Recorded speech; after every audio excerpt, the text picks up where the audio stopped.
ঈশ্বরকে ধন্যবাদ দেই যে পিতা ঈশ্বর আমাকে সুযোগ করে দিয়েছে, মণ্ডলীকে ধন্যবাদ দেই। আজকে আমি সেই পঞ্চম বাণীটা ঈশ্বর আমাকে সে মনোনীত করে দিয়েছে, ঈশ্বরকে ধন্যবাদ দেই। আসলে খুব কষ্টের বাণী, আমার পিপাসা পাইয়াছে। আমি যদি যোহন লিখিত সুসমাচার তার 19-28 পদ দেখি, ইহার পরে যিশু সমস্তই এখন সমাপ্ত হইল জানিয়া শাস্ত্রের বচন যেন সিদ্ধ হয়, এই জন্য কহিলেন আমার পিপাসা পাইয়াছে। আসলে আমরা দেখতে পাই যে যিনি বিশ্ব ব্রহ্মাণ্ড সৃষ্টি করেছেন, জল আমাদের সৃষ্টি করেছেন, সেই প্রভু নাকি দাঁড়িয়ে কুশের উপর থেকে বলছে আমার পিপাসা পাইয়াছে। এটা কি সম্ভব? আসলে আমার প্রভু সবই করতে পারেন, তিনি সবই করতে পারেন। নদী নালা এই পৃথিবী সৃষ্টি করতে পারেন, আর প্রভুর পিপাসা পেয়েছে। আমরা যদি দেখি যে সেই সমরীয় নারী, তার কাছে প্রভু যিশু গেছে। প্রভু যিশু সমরীয় নারী, প্রভু যিশুকে ডাকে নাই, কিন্তু প্রভু যিশু সমরীয় নারীর কাছে গিয়েছিল, শিষ্যদের বলছিল তোমরা খাবার আনো। তখন দুপুর বেলায় সেই সমরীয় নারীর সাথে যে কথা বলছিল, এবং যখন শিষ্যরা এসে বলছিল প্রভু খাবার এনেছি, প্রভু বলছিল আমার পিপাসা মিটে গেছে, আমার পিপাসা মিটে গেছে। আমরা যদি দেখি যে যিনি এই পৃথিবী সৃষ্টি করেছেন তার কোনো পিপাসা থাকতে পারে না। আমরা যদি এখানে দেখি যে প্রান্তরে ইসরায়েল জাতি যখন কষ্ট পাচ্ছিল পানির জন্য, তখন প্রভু যিশু মসিকে বলছিল, মসি তোমার লাঠি দিয়ে তুমি ঠেকাও, তাতে পানির বন্যা বয়ে যাবে। আমার প্রভু সেই প্রভু যে যখন তখন যা বলবে এই মুহূর্তে সেটা হইতে পারে। তাই আমরা বলতে চাই যে এখানে সেই প্রান্তরে প্রভু সেই পানি দিয়েছিল ইসরায়েল জাতির দিকে। আমি যদি দেখি যে আব্রাহামের স্ত্রী সারা তার দাসী ছিল, দাসীর সন্তান হয়েছিল হাগার, হাগারকে বাড়ি থেকে বের করে দিয়েছিল। হাগার তার সন্তানকে নিয়ে, ইসমাইলকে নিয়ে সে মরু প্রান্তরে হাঁটছিল, কিন্তু সন্তান সে পানির তৃষ্ণায় সে কান্নাকাটি করছিল। হাগার চারিবারে তাকায় দেখছিল কোথাও পানি নাই। তখন তার মায়ের কষ্ট, সেই সন্তানকে সে পানি দিতে পারছে না। তখন কি করছিল? হাগার তার সন্তানকে রেখে চলে গেছিল, আর এদের সন্তান কাটছে, ওর দিকে হাগার কাটছে। এবং আমার প্রভু এত কষ্ট পাচ্ছিলেন, তিনি সেই স্বর্গ থেকে দেখছিলেন যে তার একদিকে হাগার কাঁদছে, একদিকে তার সন্তান কাঁদছে। তখন প্রভু তিনি স্বয়ং সেই মরুভূমিতে সেই নলকূপ সৃষ্টি করছিলেন, সে কুয়া সৃষ্টি করছিলেন, সেখানে পানির ব্যবস্থা করছিলেন। আর আজকে আমার প্রভু এত কষ্ট পাচ্ছেন, এত যন্ত্রণা পাচ্ছেন, তিনি খুশি থেকে বলছেন যে আমার পিপাসা পেয়েছে। আমরা যদি দেখি যে দৈহিক পিপাসা, আমার প্রভু ছিল দৈহিক পিপাসা। আমরা যদি দেখি যে যিশু 100% তিনি মানুষ ছিলেন এবং 100% তিনি ঈশ্বর ছিলেন। কারণ তিনি যখন জগতে আসছিলেন তখন মরিয়ামের মধ্য দিয়ে তিনি জন্ম গ্রহণ করেছিলেন, তিনি জাগতিকভাবে তিনি মানুষ ছিলেন। আমরা যদি দেখি সেই রোমিও সৈন্য যখন তিনি সে পানির জন্য সে চিৎকার করছিলেন, তখন সেই সময় ওই রোমিওদের স্ত্রীরা তারা রস বানাইতো সেই আঙুল দিয়ে। যখন তাদেরকে পুষে দেওয়া অনেক সময় লাগতো, তখন তারা কি করতো?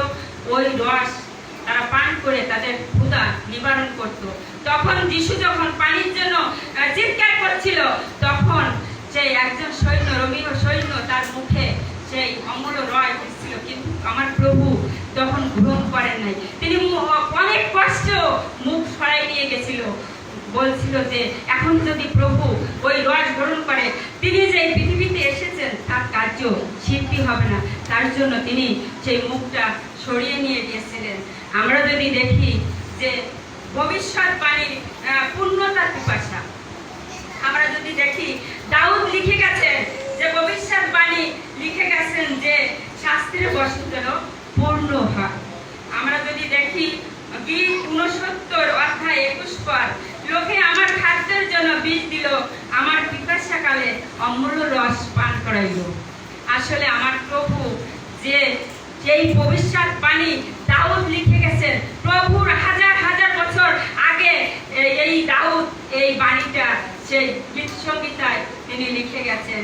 আমরা যদি দেখি যে গীত সংহিতায় সে 129 পদ, সেখানে লেখা রয়েছে, কৃষকেরা আমার পৃষ্ঠদেশ কর্ষণ করিয়াছে, তাহারা দীর্ঘ সীতা কাটিয়াছে। এটা হলো ভবিষ্যৎবাণী। তিনি জানতেন যে আমার এই পৃথিবীতে যেতে হবে এবং আমার পিঠ এমনি ভাবে কষাঘাত হবে, আমাকে এটা সহ্য করতে হবে, আমাকে সে কুশে টাঙানো হবে, সে কষ্ট হবে।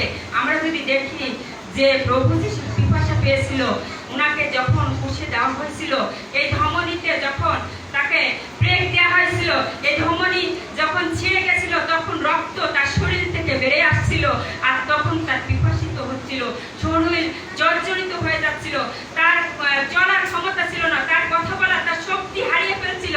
তখন প্রভু এই পিপাসার কথা তিনি অনুভব করছিলেন, আর তিনি সেই কুশে দাঁড়িয়ে তখন বলছিলেন যে আমার পিপাসা পেয়েছে।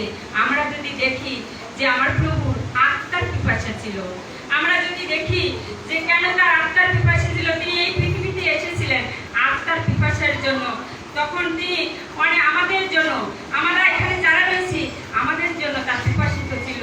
ওখানে বলছিল, জেরুজালেমের বাসী তোমাদের জন্য আমার পিপাসা, রোমীয় সৈন্য তোমাদের জন্য আমার পিপাসা ছিল।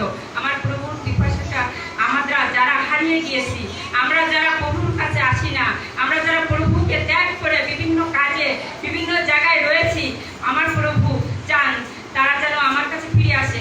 যদি আমরা ফিরে আসি তবু আমার প্রভু সেই পিপাসাটা মিটে যাবে। এটা হলো আত্মার পিপাসা। আমরা যদি দেখি ঐশ্বরিক পিপাসা রয়েছে, আমরা বিশ্বাস করি যে সমস্ত জাতির পাপের জন্য তিনি সেই কুশীহত হয়েছেন। আমরা যদি 3:4 দেখি, সেখানে রয়েছে, আমাদের যাতনা সকল তিনি তুলিয়া লয়েছেন, আমাদের ব্যথা সকল তিনি বহন করিয়াছেন। আমরা বিশ্বাস করি যে প্রভু আজকে আমাকে সৃষ্টি করেছেন, তিনি আমাকে ডাকছেন। আমি যত পাপ করি, যদি একবার আমি তার কাছে এসে জানুপাতি তার কাছে যদি নত হই, তাহলে আমার প্রভুর সেই পিপাসা মিটে যাবে, আমার প্রভুর আর পিপাসা থাকবে না। ঈশ্বর যেন নিজ ভক্তের প্রতি আশীর্বাদ। ধন্যবাদ আমাদের বোন স্বপ্নাকে, যে সত্যি তিনি সুন্দরভাবে